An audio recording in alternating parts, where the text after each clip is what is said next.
Well, hello there everybody. My name is Marley Bird, and in this video I will teach you how to make the Crochet family dog sweater.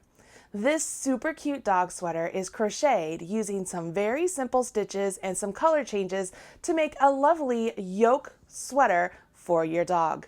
It comes in 3 different sizes, so depending on the size of your dog, you will choose which size to follow along and you will have no trouble at all completing this sweater. Now, this is a free pattern available at Yarnspirations.com. I've put a link in the video description box right down there below, and while you're down there, don't forget to smash that like button, as my kids say. All right, go ahead, grab that pattern, gather your materials, join me back here, and I will teach you everything you need to know to complete this cute dog sweater. I just love this little picture of the doggy in the sweater. It is just so adorable. Okay, this pattern calls for Red Heart Super Saver yarn in 4 different colors. It looks like you only need 2 balls of the main color, but all of the other ones you just need 1 ball. It also requires 2 different size hooks, and all that means is at some point in the pattern you will be changing hook sizes to obtain the correct gauge for that part of the sweater. If you need to change hook sizes to get the correct gauge, that is absolutely okay. We have this sweater written for a 10-inch chest size, 16-inch chest size, and a 24-inch chest size. So hopefully one of those will work for you and your dog. And then this is the given gauge that you can try to reach with the larger size hook. All right, we are going to go ahead and jump past all of this and come right here to the neck ribbing. And that neck ribbing is right here around this portion of the dog. It's kind of hard to see on that picture. So let's go to page 3. And if you look right down here, here is the neck ribbing, and it is made up of simple single crochets just worked through the back loop. So let's go ahead and grab our main color and our smaller hook. We begin with a slip knot directly onto our hook, so place a slip knot on your hook. And I do want to note that this hook size is relatively small for this worsted weight yarn, but we want these rib stitches to be nice and snug. You will go ahead and chain 8.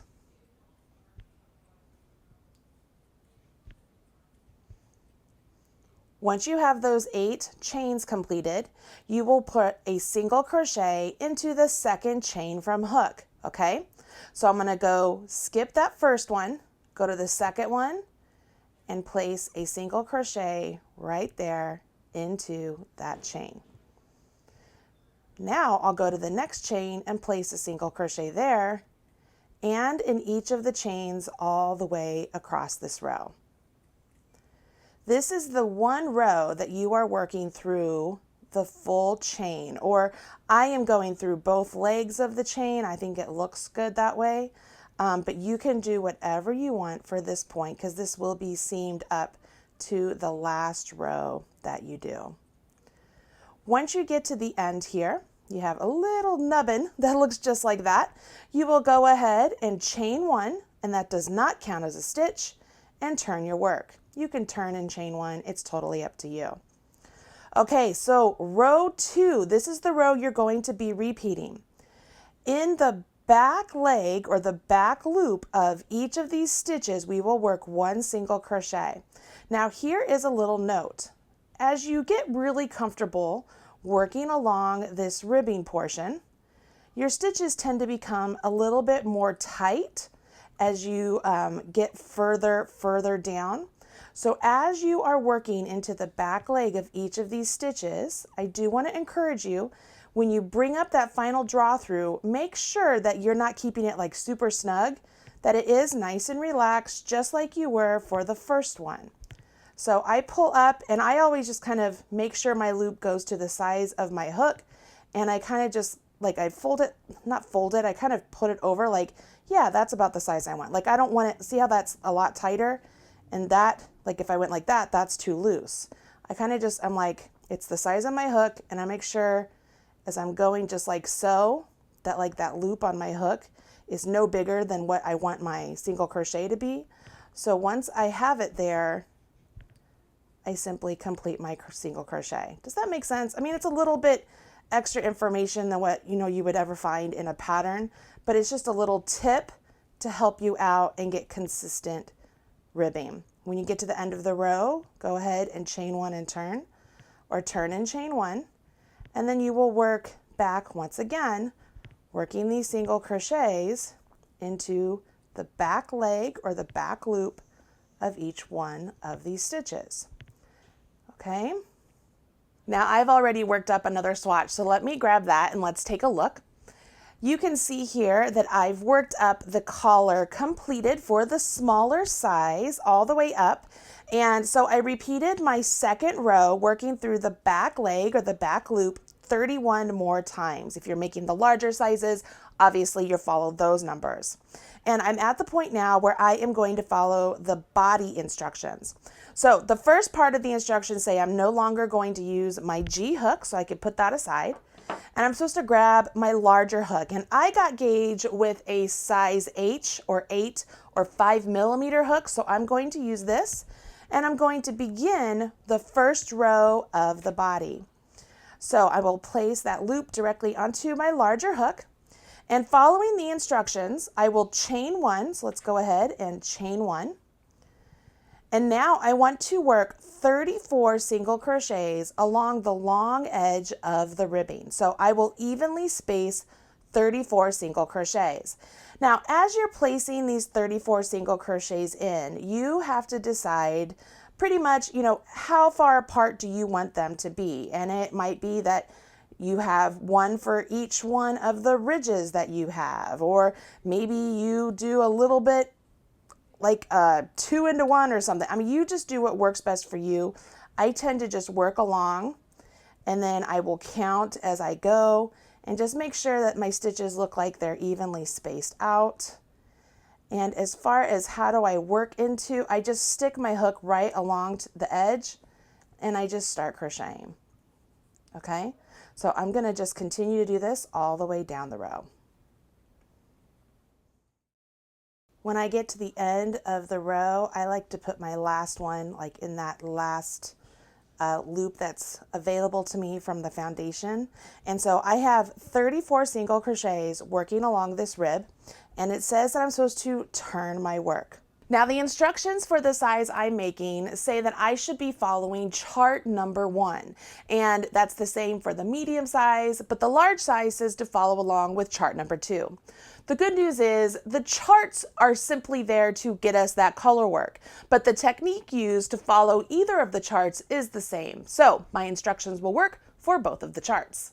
Looking at the chart, we can see chart number 1 is up here and chart number 2 is down here.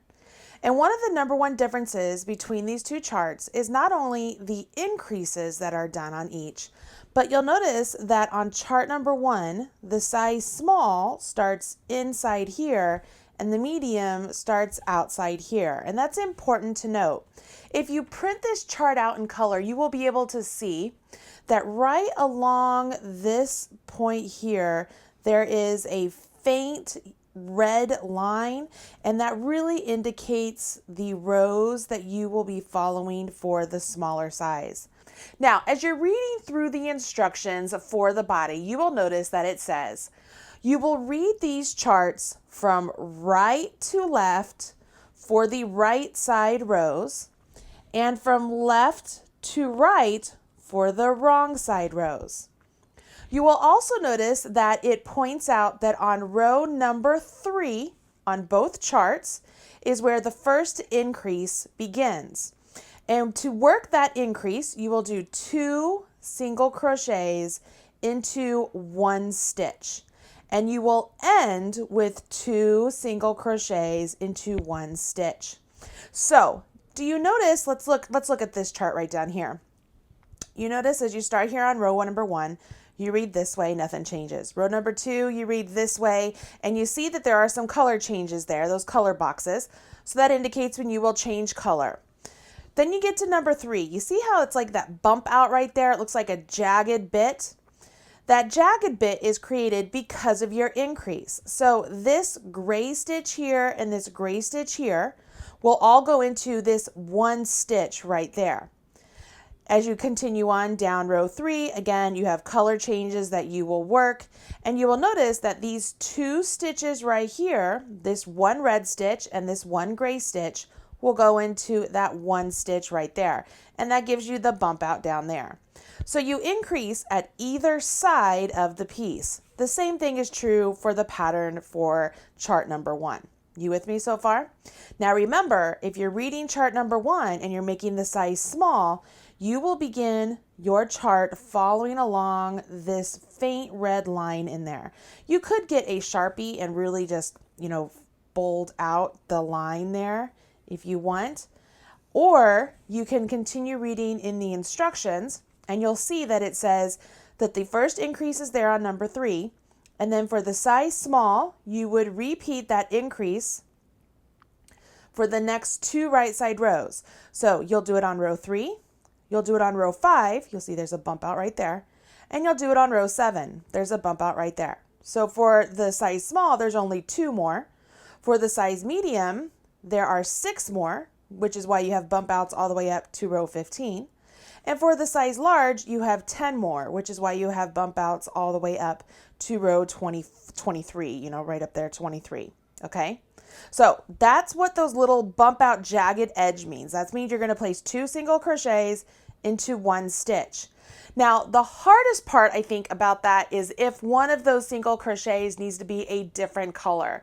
The good news is once you know how to change colors as indicated in the pattern, you will easily be able to change colors as you're making one stitch a different color from the other stitch, even though you're working both of those stitches in the same stitch from the row below. That might seem a little confusing here to start. It'll make a lot more sense here as we get to the actual piece. Now, before I jump to that, I do want to point one more thing out on the chart.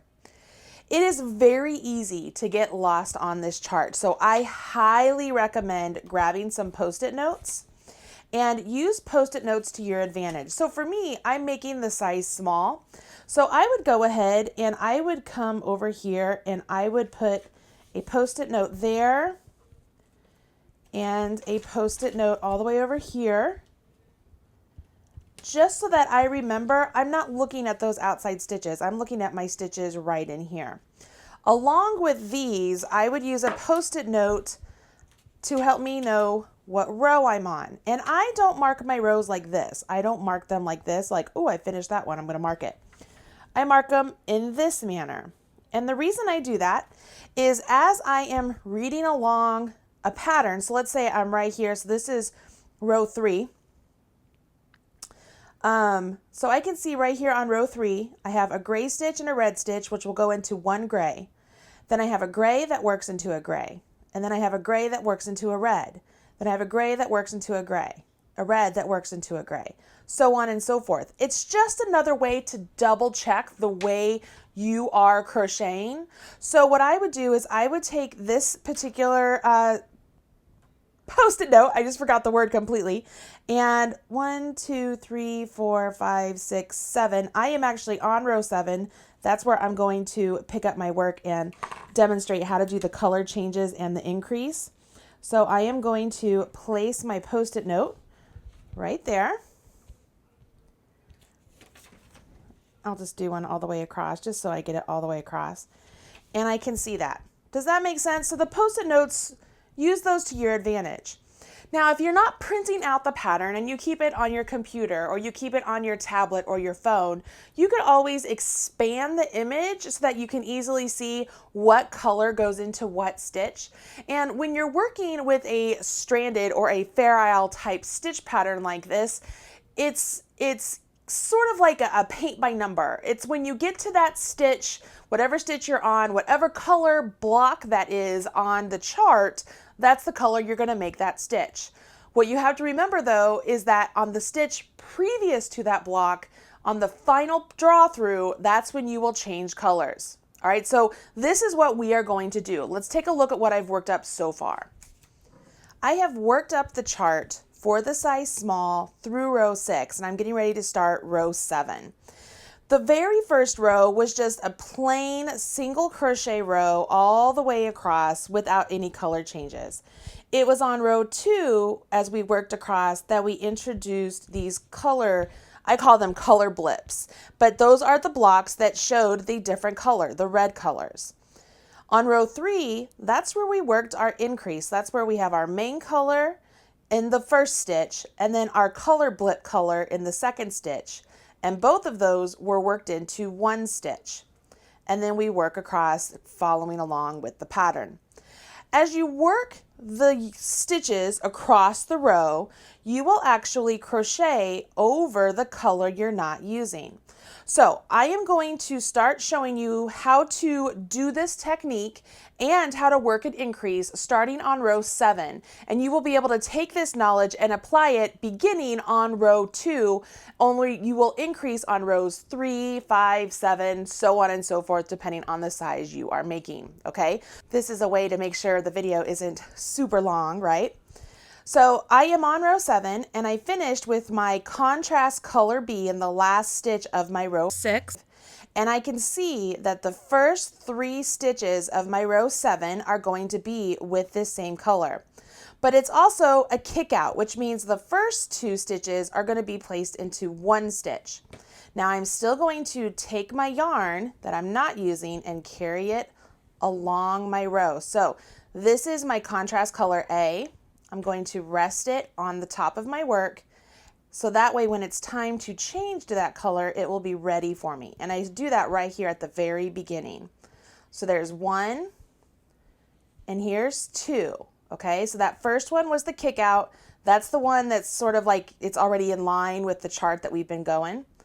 And then I have a third one. So this will be my third. But it's at this one that I stop at the end of the final, before the final pull through, and I switch to my contrast color B, or the color indicated in the pattern, and I pull through. What that does is it puts the color that I'm going to be using next on my hook, and it finishes off the color I was using. Now the next stitch is going to be made with the color on my hook. I yarn over, pull up a loop, but the following stitch is done with this color. So I drop that color, contrast color A, I pick up contrast color B, and I finish off the pull through. Does that make sense? All right, so let's do that again. I have to do 3 single crochets with my contrast color B. So there's 1, oops, here's 2, and this will be my third.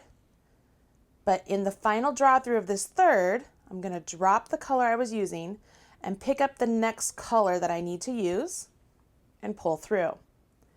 Now I'll do 1 stitch with contrast color A, but I'm not going to complete that stitch. Again, I'm going to drop that color, pick up the color of the next stitch of the row, and finish off. And then I do my gray. Now right here, if the next color was this pink color, the contrast color A, I would yarn over with that, but it's not. It's the next color is gray. So I will continue on and just make my 3 stitches all in the gray. Does that make sense? And again, I'm just looking at the chart and I'm making sure that I am placing the correct color in each stitch. Now, did you see there? I almost pulled through when I shouldn't have. I almost forgot to change colors, but I caught myself. And as you're working, what you will notice is when you change colors the way I'm showing you, you will only have that color blip in one of the V's, or at one spot at the top of the stitch. Okay, so I'm going to continue following my pattern all the way down to the very end, and I will work an increase down here at the very end also. I am coming up to the end of my row 7, and I want to show you that I have 3 stitches of my contrast color B, and then I end with 1 stitch of my contrast color A. So I have 1 stitch remaining, which means I'm going to put 2 stitches into that 1. So I will work with my contrast color B first, finish it off with my contrast color A, and then work my contrast color A into that same stitch. Okay? And if I put this down, you can see that I have 3 stitches in between each color blip, so to speak, along that row. So what I just showed you on row 7 is how to increase at the beginning, how to increase at the end, and how to change colors so that way you are doing the correct color in the correct stitch following along with the chart. It's at this point we need to go back to our original set of instructions that told us to go and look at the chart and see what it is we're supposed to do once we get past all of our increases. So let's go ahead and bring that back into the screen.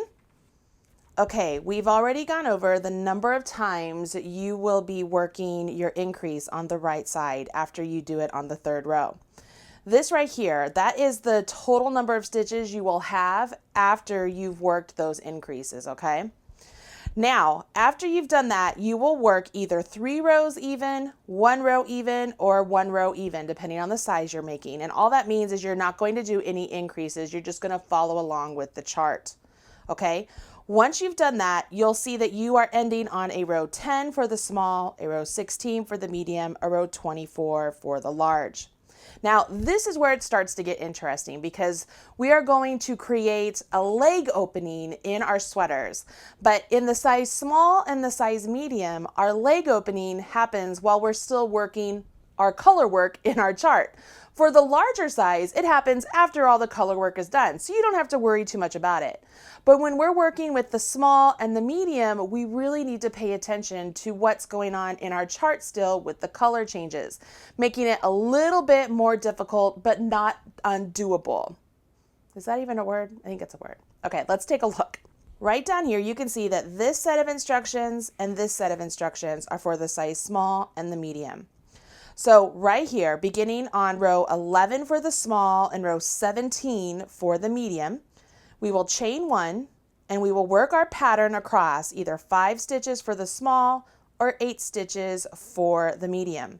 Then we will turn our work. That's going to leave all of the stitches unworked. So let's take a peek here. So this would be row 11 right here, right? So here's my little line that I need to pay attention to. So I will work 1, 2, 3, 4, 5 stitches, and then I'm going to leave all of that unworked. For the medium, I'm on row 17, and I leave 1, 2, 3, 4, 5, 6, 7, 8 stitches, and I leave all of these unworked. I do want to point out, do you see that dark black line there that indicates a square? So that's the leg opening for the size medium. This red line right here, that's the leg opening for the small. I almost missed that leg opening there for the medium. I barely saw it, but it's there. So you can see as you're working across, you see exactly what the stitches are as you're going back and forth, okay? So we turn our work. So we've turned our work. Then it says keeping continuation of chart 1, work a further 5 or 7 rows from the chart. Do not fasten off. Now that we know we have to work over a set number of stitches and then turn our work, let's go ahead and do that. And this is a reminder, I finished on a row 7, which means I am going to work 3 more rows even. That means just without increases, following along with my chart for the size small. And I can see that on my row 8, I'm beginning with my contrast color B. So I chained 1 with my color B and turn. And I want to make sure I do carry this yarn, my opposite color. So I'm going to make sure it gets up there as I work my single crochet in the first 2, and then just carry on with my color. So I'm going to get through these 3 rows, and then we can see what we need to do to get that leg opening. And we are back. I have worked evenly through row 10 for the size small, and I'm ready to carry on starting with my leg opening. Now I'm going to work with the size small, which means I'm still following along with the size small chart, and I'm just going to work across 5 stitches. So if I'm looking right here, 5 stitches will be 1, 2, 3, 4, 5. So I have the contrast color C, so C, C, C, and then B, and then C. All right, so here we go. I'm right here, so we start off, let me move this out of the way. I will get my chain 1. And I do want to note that as I was working along, when it became time to change colors, I did cut the yarn and then rejoin rather than carrying up the side. I just prefer to do it that way, so it's a personal preference for me. But here we go. So I've chained one and I'm going to turn, and I will go ahead, grab my contrast color B right here and lay it on my work, because that is where it's going to start before it gets joined in. So I start off with 1, 2, and in my third one, this is where I will switch out and change colors. You guys know how to do this at this point. And this would be 4. Make sure I change colors here, because number 5 is this color once again. All right, so this would be my 5. So those 5 stitches right there, that's all I'm going to complete for this first part. Then I'll go ahead, I'll chain 1 and turn, and I'm going to continue on working this for another 5 rows for the size small, 8 rows for the size medium, and 11 rows for the size large. It's at that point that you are done. So that would put me at row 16 for this size. It would put me at row 24 for the medium, which is the end of the chart. All right, so it's pretty easy once you go back and forth with this. Once this little bit is made up, you know what, I'm going to go ahead and finish up this little bit so I can show you how you will skip stitches and add yarn right here, so that way we have a leg opening. So let me get those 5 rows completed. Okay, I have completed through row 16, and I know the pattern says do not fasten off, but I'm going to be a rebel. I am cutting the yarn and I'm going to fasten off because I need to use this yarn for the other section. So I just can't leave it hanging out there. So I'm going to go ahead and fasten off. And what I will do is I will rejoin my yarn when it's time right there into that stitch with a standing single crochet or a chain 1 and a single crochet. So I'm going to mark that stitch so I know where it was, where I finished off. Now the instructions can be confusing because it says rows 16 for the small or rows 24 for the medium of the chart are complete for the right side. And you might be like, but wait a minute, the odd rows were right side rows. Well, what they really mean is the right side of the sweater. Meaning if I turn this so that the public side of the sweater, what we have been calling the right side, this is the right side of the sweater, the right edge of the sweater. So that edge is complete. So what we are going to do now is, if we were looking at our chart here, do you remember, I should say, that square right there that we talked about, that it's like an inset square for the smaller size. There's the larger black square for the medium size. Those squares, those are the sections we're going to leave open for our leg opening. So essentially, when the instructions say to rejoin yarn and skip 1, 2, 3, 4 stitches, it's saying those 4 stitches right there in that square. And so we're going to complete from this stitch all the way over to this stitch right before this next square. So this is our center section. Can you see what I mean here? So we're going to join our yarn and work across those stitches right there. Those would be 22 stitches for the small, 34 stitches for the medium. And you'll work back and forth all the way up through row 16. Okay, so what this will do is it'll leave that opening of 4 stitches for the doggy's leg and 4 stitches for the doggy's leg. And you would actually leave 7 stitches up here for the medium for the doggy's leg and 7 stitches over here for the medium for the doggy's leg.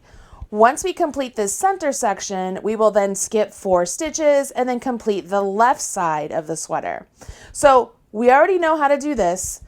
I'm going to show you how to count across and then how to rejoin. You already know how to do all of the color work and stuff here. And once I show you how to do that, you'll know how to do this side here with those 5 stitches right there. Does that make sense? Okay, so I'm going to show you this part right now. So I'm coming back down to what would be row 11, and I'm going to go from where I turned and count over 4 stitches for the size small. If you were making the medium, you would count over 7 stitches. Okay, so here we are. I have the right side facing. This would have been my row 11. I started right here.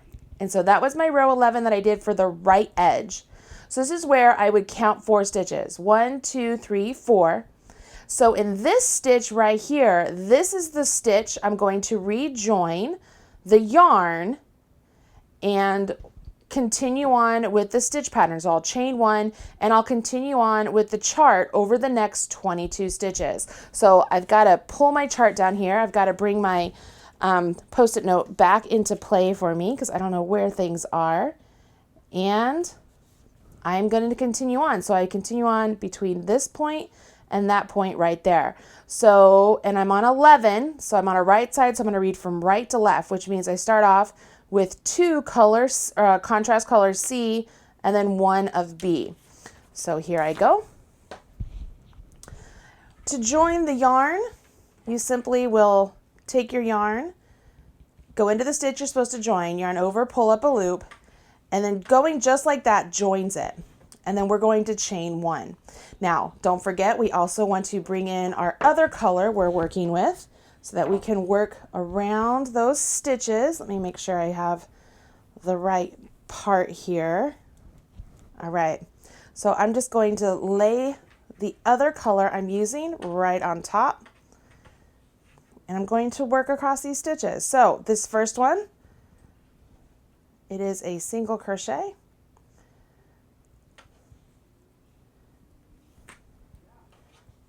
There's 1. And you would weave in these tails before we do any sort of seaming. So right now they're just kind of hanging out there, but we will continue on. So I will do my second one, and this is where I would change colors, just like we've been doing all along, right? So we know how to do this.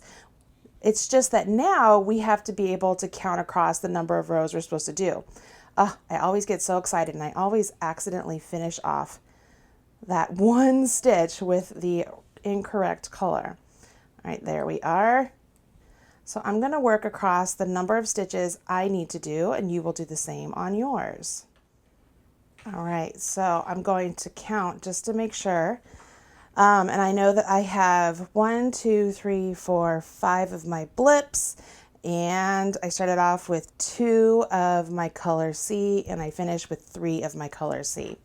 All right, so it's at this point I would carry on and work through row 16. Once I finish that, again, I would fasten off, because then I'm going to come over here once again with my right side facing, and when it's time to work the left edge, I will skip 1, 2, 3, 4 stitches. I will rejoin my yarn right here and work these stitches. Okay, so what I'm going to do now is I'm going to get through all of that so that way I can show you how to reconnect the right side, the left side, and the center all again and continue on with the pattern. Beyond that, once you get through this color work portion of the chart, that's really the most complex portion of this pattern. Everything else is really simple. It's single crochets, it's single crochet 2 together, and then it's making bands for the legs and then seaming it up.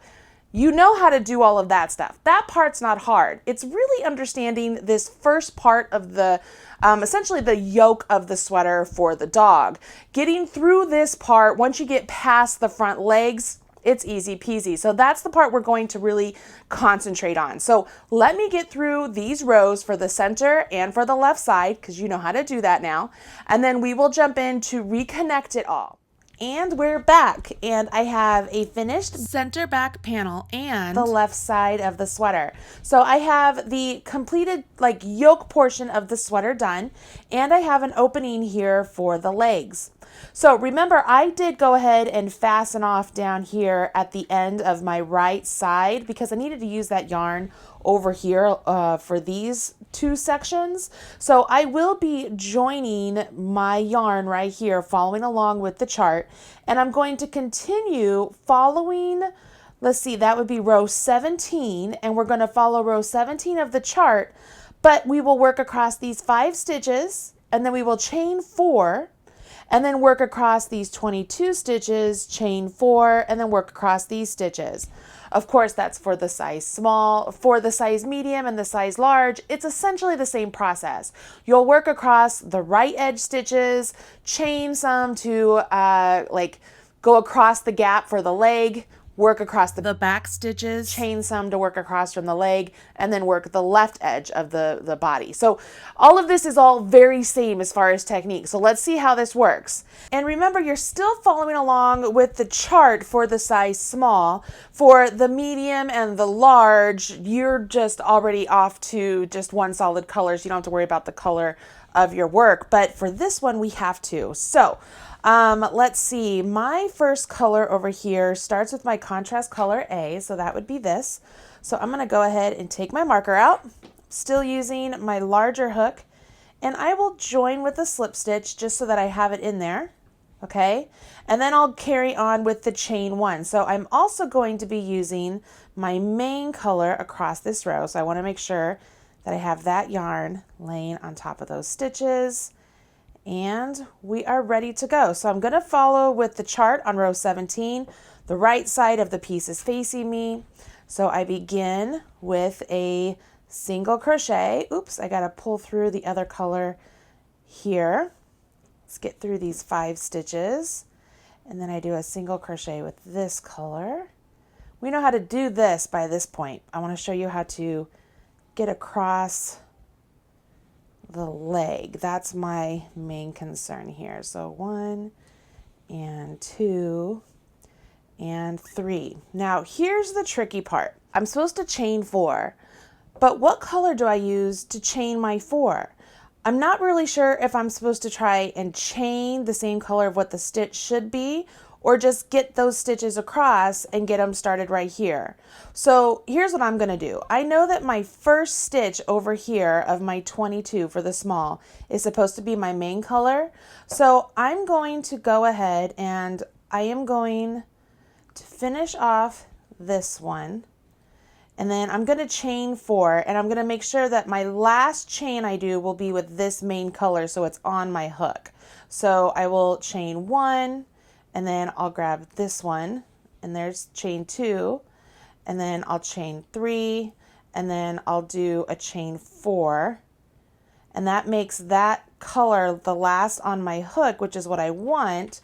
So when I come over here to the first stitch of my 22, it's supposed to be with my main color, so I can bring my other color over and work that main color stitch just like I normally would. Now it looks a little goofy right there. The good news is we do a simple edging around that leg opening, and then you sew on a ribbing just like this if you want.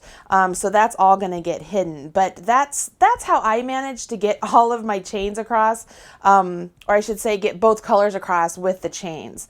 And now I just carry on with the pattern until I get to the next leg, and I will do the same thing. Okay, so here I am again. I need to get across, and my first stitch over here is going to be with my contrast color A. So I will go ahead and let's just get across. There's 1 chain, there's 2 chain, there's 3 chain, and let's carry this up.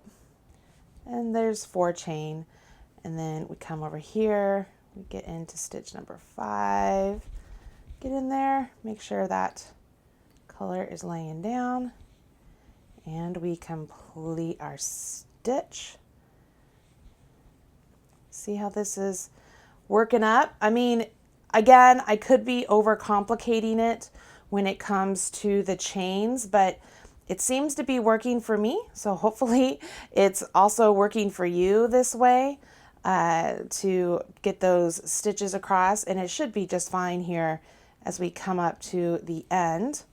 So I'll get the last 2 stitches on mine, and as I mentioned, with the size medium and the size large, like, you don't have to worry about all these color changes, you just have one color you're dealing with. But for the small, we're still doing these color changes. So you can see we are back to where we have a full row of stitches happening here, and you have the correct stitch count given in the pattern. For the size small, we have a little bit more work to do. We have to continue on working evenly in the chart pattern all the way through row 24. It's at that point that we can carry on and get to the part where it's for all of the sizes. Just a quick note, if you watched me do the size small joining row, you can very easily work the medium large joining row because you don't have any color work, and it's the same process. I did not mention that you're supposed to put markers at the end of the last row, and that's going to give you a point at which you can measure from. So if you have this open, you could always measure from right there at your opening. If you don't have markers, you can measure from right there at the opening. If you have markers, simply just mark the end of that last row, and then you have a place at which you can measure from. Because once you get past the joining row, you then will work back and forth in single crochets until the piece measures about 4.5 inches for the small, 7 inches for the medium, or 10.5 inches for the large past the joining row or past your markers. Once you reach those measurements, you begin shaping the back, okay? So what does that mean? Let's take a look over here. Since I don't have a completed sweater yet, and I want you to be able to see what I'm talking about. This is the back of the sweater, right? This is the back of the sweater. This is the belly of the sweater. So you're working from your joining row, which would be right about there, and you're working until it's 4.5, 7.5, or 10, or whatever it was.